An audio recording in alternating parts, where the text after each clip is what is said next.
Ang pamagat ng aking isinulat ay pangako. Pangako. Ito yung salitang pinanghahawakan natin pero kung minsa'y napapako.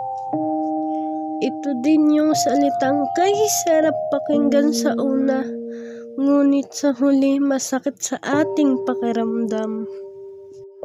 Kay sarap balikan nung sinabi mo sa aking pangako, hindi kita iiwan. Di kita iiwan. Yan yung salitang patuloy kong pinanghahawakan. Ngunit sa salitang aking pinanghahawakan, diyan din pala ako masasaktan.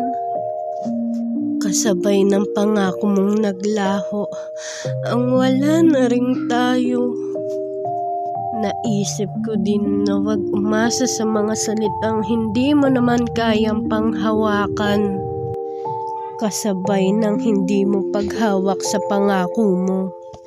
Di mo alam ako'y iyo na din palang napalaya. Kaya sa'yo, oo sa'yo, wag kang umasa sa mga pangakong hindi naman totoo para sa gayon ika'y hindi masaktan ng todo.